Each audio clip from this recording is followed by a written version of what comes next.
Was there accidental stash enhancement? Yes, there was accidental stash enhancement. There's also cats. You're probably going to see them wandering around and getting into trouble because they're on a bit of a timeout from the sunroom.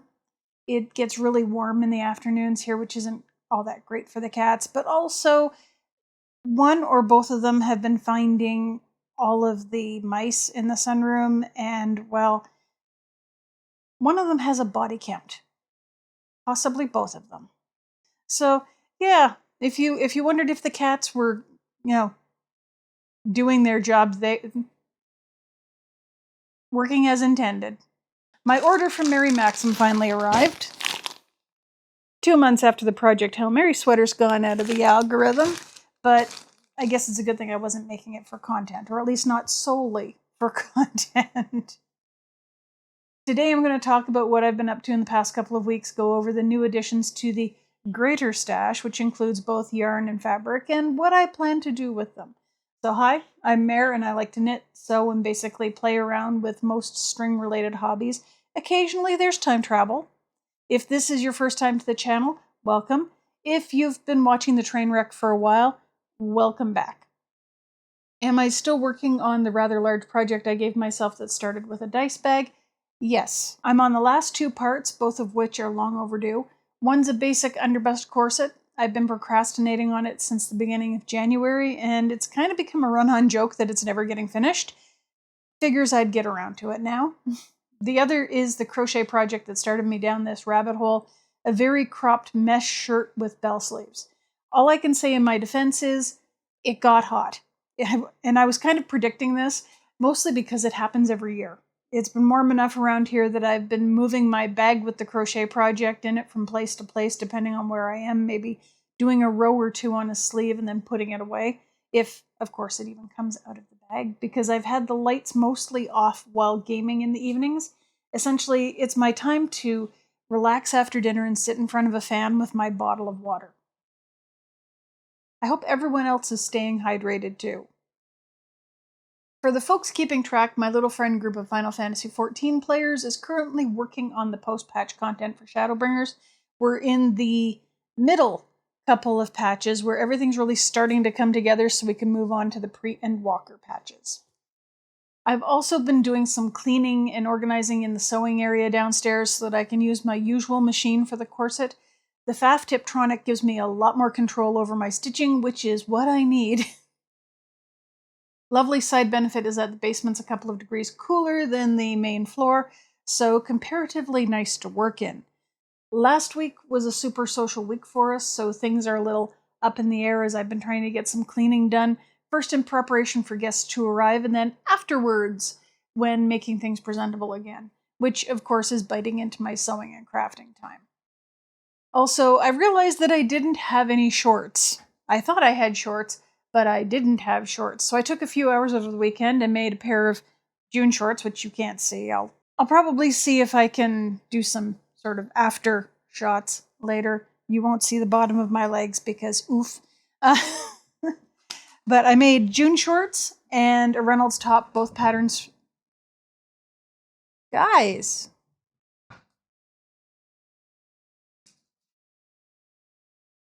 Cat's got the zoomies. Anyhow, both the June shorts and the Reynolds top are from Helen's Closet.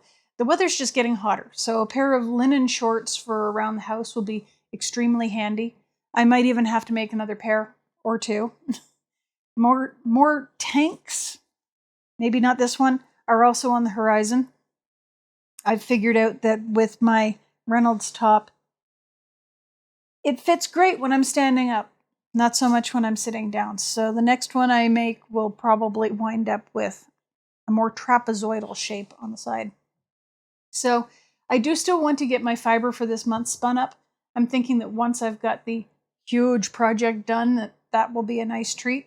If things get cooler, maybe look at finding a place to clamp the circular sock machine so I can figure out how to crank June's sock yarn. So you never know, we might have my office upstairs ready by then. Probably not. But it's a nice thought. I teased a little stash enhancement, but first, if you're enjoying me chattering on about what I'm up to or have watched a few of my more project-driven videos and aren't subscribed, you might want to hit that subscribe button because it'll help keep you up to date on the things I'm doing around here. Maybe boop the like button while you're down there. Also, I'd like to thank my patrons and channel members for all of their support. If you'd like to join my little craft coven, channel memberships are down below, or the link to Patreon's in the video description. And if subscriptions aren't your thing, I'm just glad to have you here. I hope you stay to the end of the video because we've got a bunch of stuff to look at. I ventured into Michaels because I was curious about their annual Summerween collection. The past 3 years or so, they've really leaned into Halloween decorations that cross over from summer to autumn, with the stock gradually dwindling as time moves on. Usually lands somewhere around mid-June, beginning of July. And I think the first year it was mostly bright colors. One employee that I talked to called it Lesbian Halloween because the colors matched the pride flag. And I can see that. Also because the demographic was apparently quite pleased to find that their colors were on display, whether it was intentional or not. Last year was a continuation of the bright coral and pink, as well as a traditional section. Oh, no. Had to go chase a cat. So, last year was a continuation of the bright coral and pink, as well as a traditional section, and I think a bright pink and black section, and a bunch of stuff that was Alice in Wonderland themed. I know I've got a couple of pieces around here. Usually they put everything right in the front area, right when you come through the door. But this year, that area is full of swag by some bougie designer I've never heard of that they're trying to sell. I've also heard mixed reviews of said swag, so if you've tried that collection, maybe let me know in the comments whether it's worth the money. But they've pushed the Halloween merch off to the left side. I think that's stage left. Where my usual Michaels generally puts seasonal things like Christmas trees and stuff. It's just a little weird seeing a black Halloween display right across the leftovers from Canada Day. Just saying. So from their website, I was expecting some slightly whimsy goth decorations, celestial themes all in blue and gold. If they have those things, they're shuffled in with everything else. Nothing really stood out for me. Well, I went again with the Husbeast later, and I saw one of those little glass display boxes for miniatures, or I think you can use like fake plants to try and make like a bell jar type of thing. But this one was shaped like a hearse wagon, like an old-fashioned hearse wagon from like the 1800s. But that's about it. If anything, the collection reminded me of a somewhat sparse selection of Spirit Halloween swag, and that's not really great. There was a somewhat macabre take on an old-fashioned telephone that the Husbeast and I looked at and immediately both said, nope, when he picked up the receiver and it screamed at us. I think I'd prefer to find an old rotary Bakelite phone like my parents had in our dinette for years, without, of course, the accompanying jump scare. A phone that rings is scarier these days. So this may be the first year in a long time that I don't pick through the Michaels Halloween selection.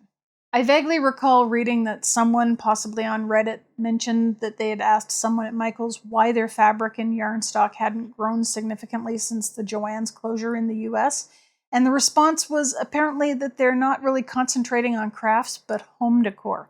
And look, I'm someone who thinks that decorating for Halloween, even if it's every day, is definitely arts and crafts. I'm somewhat privileged in that I know that I could purchase any one of the fun items in their woodworking section and decorate them for whatever season I see fit. But as much as I like some of the tchotchkes, I'd prefer yarn that wasn't getting progressively more expensive. You know, considering most of it's bulk acrylic or cotton. So what did I come away with?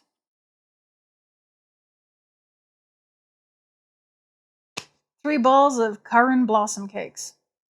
I'm thinking they'd make a great front-tying shrug or bolero.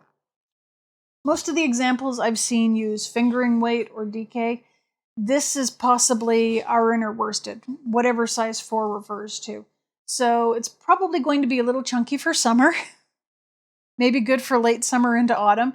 I remember when working on my step-by-step pullover that I had a fleeting thought that cropping it just below the chest might be interesting, so if a crochet bolero doesn't work, that might. Either way, the yarn will get used. Also, as I mentioned, the Mary Maxim order came in. I ordered this back at the beginning of April, and I knew that there would be a back order. They were estimating about 4 weeks, so I poked them at the end of May, and they were saying it might be the end of July to August before it arrived. So big difference from 4 weeks. It did arrive in mid-July, about a week or so ago, so I guess that tracks. I haven't opened it yet, so let's see whether they sent me the Titan yarn that was advertised when I ordered the kit, or whether they've made some substitutions. Yes, I'm going to be very careful with this so that I don't wind up accidentally cutting my yarn. There we go. Okay. Looks like it came in like a duvet cover bag. It did! Mary Maxim Wolf Cardigan Project Hail Mary version. There we go. The colors are about what I was expecting. Yay!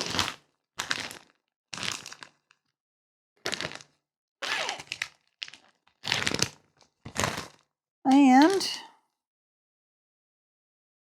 it's Titan. I've never used Titan yarn before, so I'm looking forward to trying it out.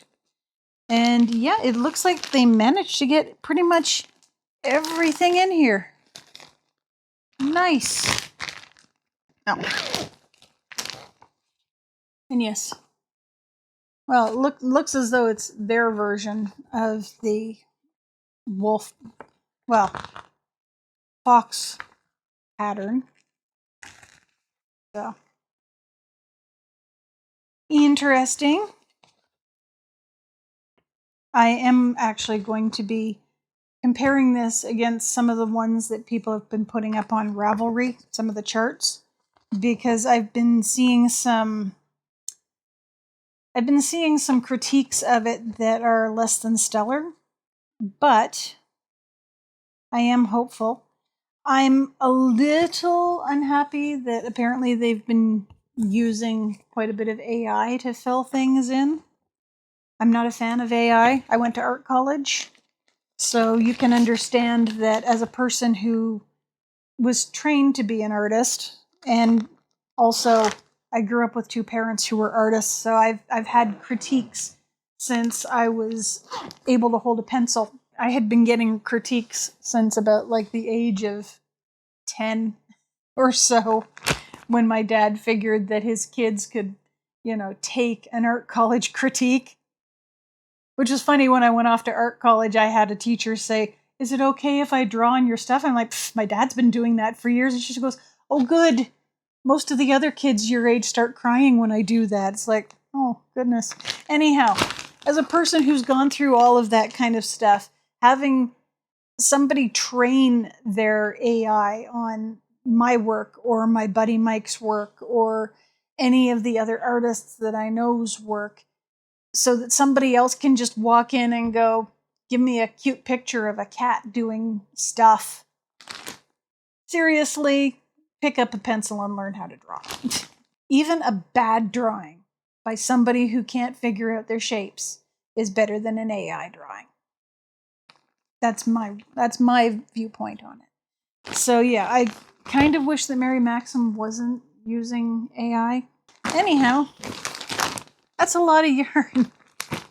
I'm just glad that they put it into a nice sealed up bag so that I don't have to worry about stuffing these things in another cube or finding another cube to stuff them into for when I'm ready to actually use it.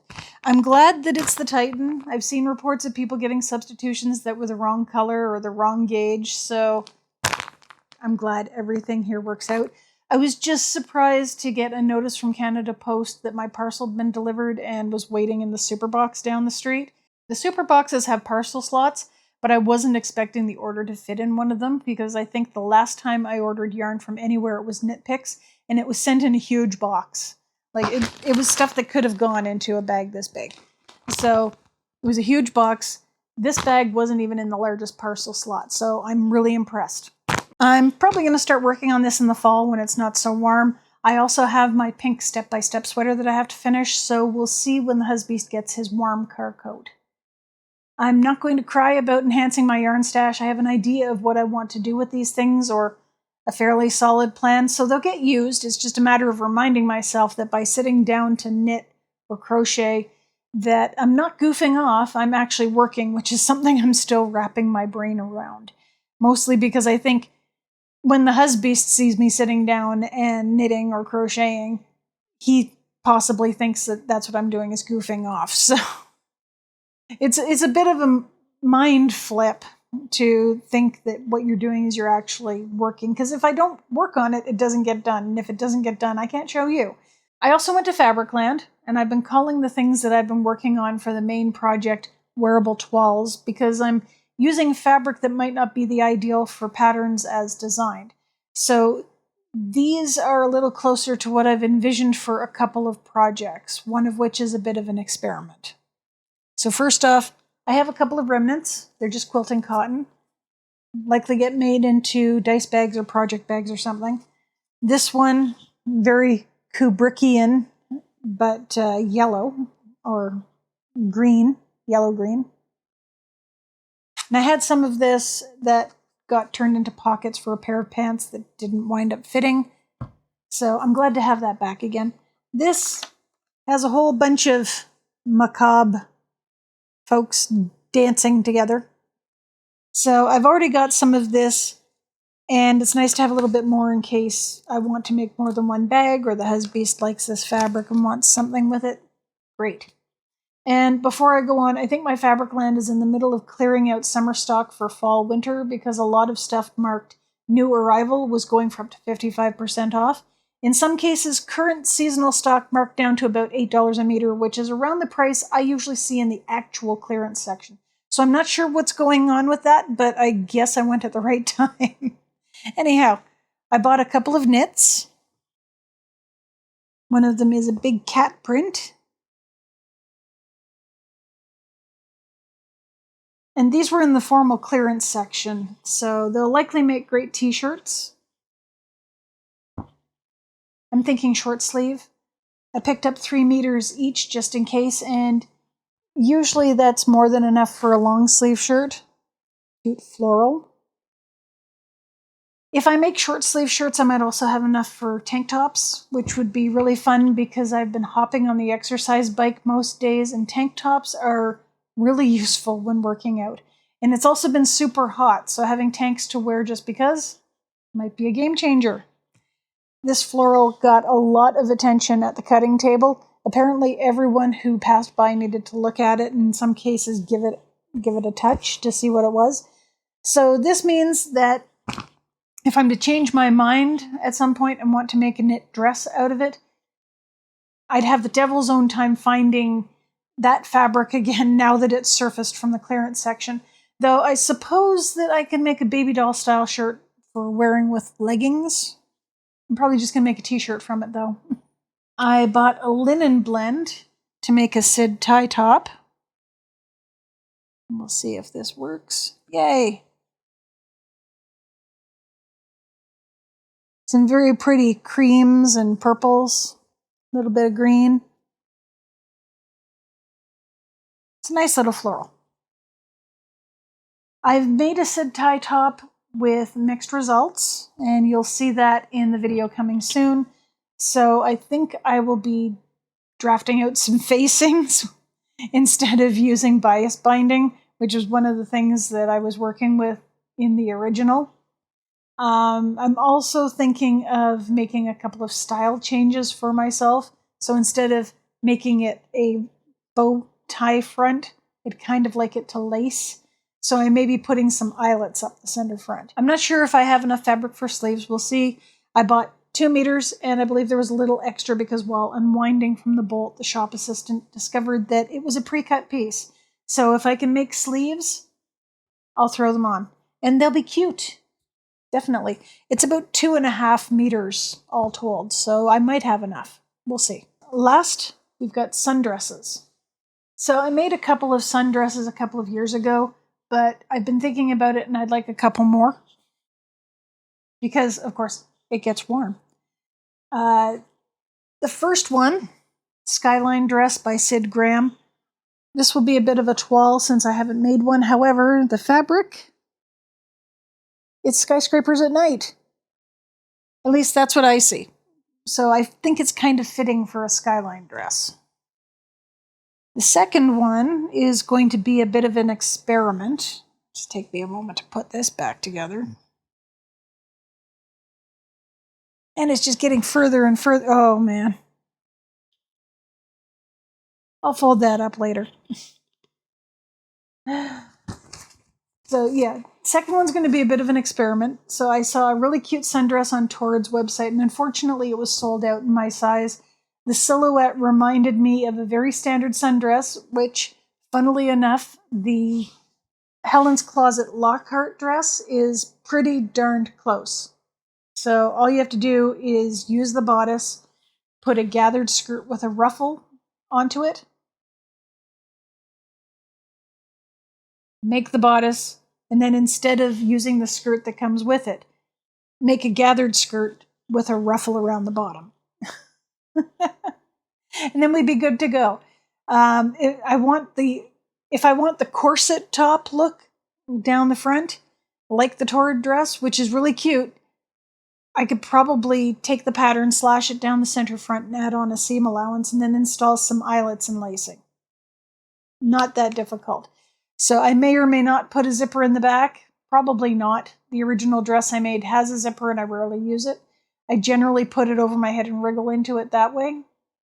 The Torrid dress looks like it has a bit of an elastic piece in the back to kind of pull things in. So if I wanted to, I could probably just add an extra 1/2 inch or so or 1/4 inch into the seam allowance at the back, and then sneak some elastic in there to bring it to the right size, which would also give me a little leeway for the comfort factor. They didn't have any cool whimsigoth fabrics with like moths and suns and moons and stuff like that on it. And to be honest, I'm surprised at the scarcity of celestial prints, but they did have a print that's very much like a bright, saturated version of Sally's dress from The Nightmare Before Christmas. Clearance section strikes again. I've been seeing this fabric floating around for months, and I think it'll do just fine. I tried on the dress I made a couple of years ago, the Lockhart dress, and it still fits, so that works out. I don't need to change my pattern or anything. It really was just a wearable toile to see how the Lockhart fits, so the fact that it still fits means that I don't have to do much to alter my pattern. So if I make a new dress fairly soon, I'll have a sundress to take me right through to Halloween. Just maybe make a black turtleneck to go underneath it or something like that. Stick it in the queue for after the current round of sewing shenanigans. And that's pretty much what I've been up to. Lots of sewing, procrastinating on my crochet due to the weather, working on the corset, and cleaning a house that refuses to stay that way. Oh, and stealth sewing fake rompers, apparently. As I'm recording this, today's supposed to be our last day of fairly temperate weather before another heat wave, temperatures pushing into the mid-30s, and that's rather toasty for those of you who don't use Celsius. So I can see giving myself as many excuses as possible to hang out down in the basement. Yes, we're looking into air conditioning. I don't know whether that's happening this summer. So I guess I'd better get back to cleaning down there. It seems that every time I just get something moved into the right place, something else gets put into the spot that it just vacated. Thank you for hanging out with me today. For those of you wondering if I've made the Husbeast that second dice bag I mentioned in the last video, no. I want to get the mesh top finished first. It'll likely happen while I'm hiding out from the weather.